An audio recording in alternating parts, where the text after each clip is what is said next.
आप सभी का फिर से जे एकेडमी क्लासेस में स्वागत है। आज हम NCERT notes short notes series में क्लास 7 का चैप्टर 1 के बारे में पढ़ेंगे। इस चैप्टर का नाम है पादपों में पोषण। इससे पहले हमने क्लास 6 के सारे अध्याय कंप्लीट कर चुके हैं। वो उसकी प्लेलिस्ट जे एकेडमी क्लासेस पे यूट्यूब चैनल पर डली है, वो जाकर देख लें आप पहले। और आज हम शॉर्ट नोट्स के रूप में सभी एग्जामों के लिए इम्पोर्टेंट रहेंगे। ये बहुत कम समय में आप एनसीईआरटी को सॉल्व कर सकते हो। तो आइए शुरुआत करते हैं। मुख्य बिंदु एवं पोषक पदार्थ क्या होते हैं, ये कक्षा 6 में पढ़ा था पोषक पदार्थों के बारे में, जिसमें कार्बोहाइड्रेट, प्रोटीन, वसा, खनिज लवण, विटामिन तथा जल आदि आते हैं। इसके बाद पोषक पदार्थ सजीवों की शारीरिक संरचना, वृद्धि तथा, ये शब्द कटा हुआ है बाय मिस्टेक, इसमें लिखा है क्षतिग्रस्त भागों के रखरखाव के लिए सामर्थ्य बनाते हैं तथा विभिन्न प्रकरणों के लिए आवश्यक ऊर्जा भी प्रदान करते हैं। आपने देखा होगा कक्षा 6 में कार्बोहाइड्रेट, वसा आदि, ये जो कुछ पोषक पदार्थ हैं वो शरीर को क्या करते हैं, ऊर्जा प्रदान करते हैं। कुछ संक्रमण रोगों से बचाते हैं और कुछ हमारे जो वेस्टेज पदार्थ होता है उनको शरीर से बाहर निकालने के लिए मदद करते हैं। आगे पढ़ते हैं। सजीवों द्वारा भोजन ग्रहण करने एवं इसके उपयोग की विधि को क्या कहते हैं, पोषण कहते हैं, न्यूट्रिशन। अब पोषण विधियों के बारे में पढ़ते हैं, कौन कौन सी विधियां होती हैं। सबसे पहले है स्वपोषी, इसको इंग्लिश में बोलते हैं ऑटोट्रॉफिक पोषण की वह विधि जिसमें जीव अपना भोजन स्वयं संश्लेषित करते हैं, स्वपोषण कहलाती है। अतः ऐसे पौधों को स्वपोषी कहते हैं। तो जो जो जीव अपना स्वयं भोजन बनाते हैं उन्हें स्वपोषी जीव कहते हैं। अब इसमें उदाहरण के तौर पर पेड़ पौधे हैं, वो अपना भोजन क्या करते हैं, स्वयं निर्मित करते हैं। अगली विधि इसमें विषमपोषी हेटेरोट्रॉफिक जंतु एवं अधिकतर अन्य जीव जो पादपों द्वारा संश्लेषित भोजन ग्रहण करते हैं विषमपोषी कहलाते हैं। विषमपोषी क्या होते हैं, जो अन्य जीवों पर निर्भर रहते हैं वो क्या कहलाते हैं, विषमपोषी जीव। जैसे मानव हुआ, ये किस पर निर्भर है, अन्य जीव जंतुओं पर।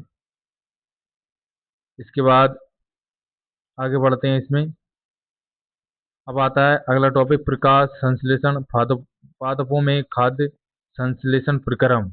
फोटोसिंथेसिस क्या होता है पादपों में, तो सबसे इम्पोर्टेंट है पत्तियां पादप की खाद्य फैक्ट्रियां हैं।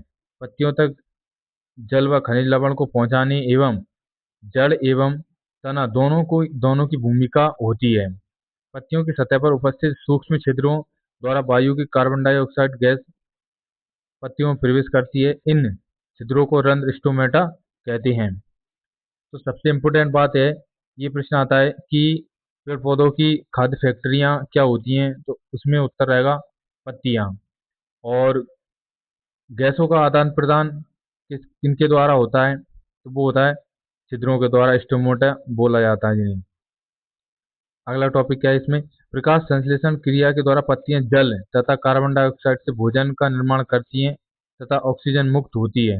सभी जीवों के लिए सूर्य ऊर्जा का चरम स्रोत है। पूरी पृथ्वी पर एकमात्र ऊर्जा का स्रोत है तो वो क्या है, सूर्य। शैवाल क्या होती है, एल्गी।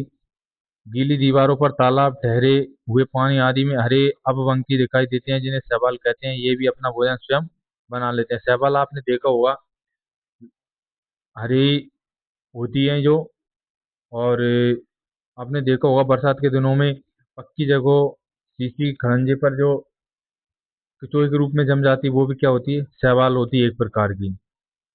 आगे पादपों में पोषण की अन्य विधियां क्या होती हैं, परजीवी अमरवेल जैसे पादप परपोषी को अमूल पोषकों से वंचित करते हैं, अतः इन्हें परजीवी कहते हैं। आपने अमरवेल देखा होगा जो हरे कलर का होता है, अन्य पेड़ पौधों पर होता है। इसमें जड़ें नहीं होती लेकिन ये अन्य पेड़ पौधों से अपना भोजन ग्रहण कर लेता है और इसमें प्रकाश संश्लेषण भी होता है इसलिए।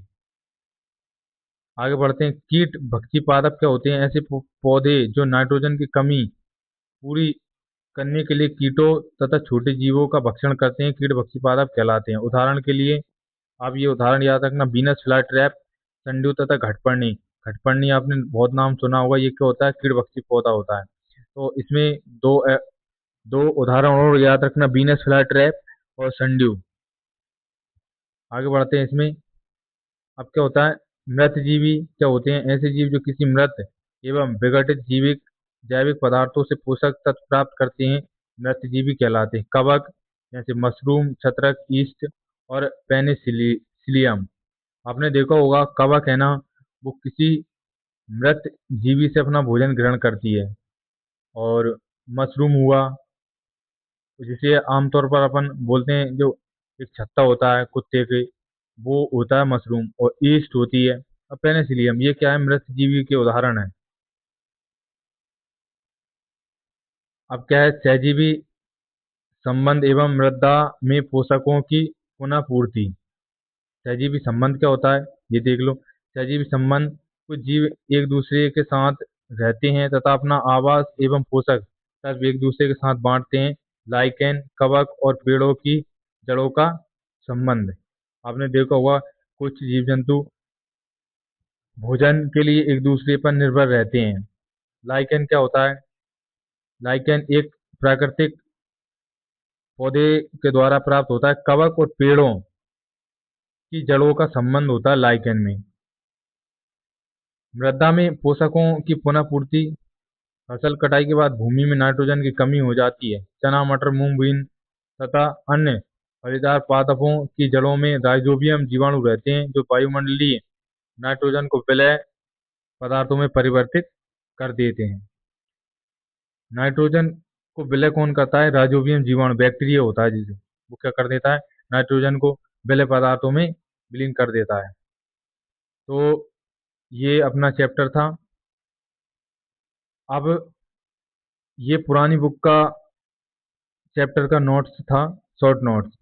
और अगले इसी वीडियो में नई बुक का शॉर्ट नोट्स मैं आपको दूंगा, वो भी वीडियो आप जाकर देख लीजिए। इस वीडियो को के माध्यम से चैनल को सब्सक्राइब कर लीजिए, और इसकी पीडीएफ मैं टेलीग्राम चैनल पर डाल दूंगा, और इसकी लिंक मैं कमेंट में डाल दूंगा, इस वीडियो के पहले कमेंट में। बहुत बहुत धन्यवाद।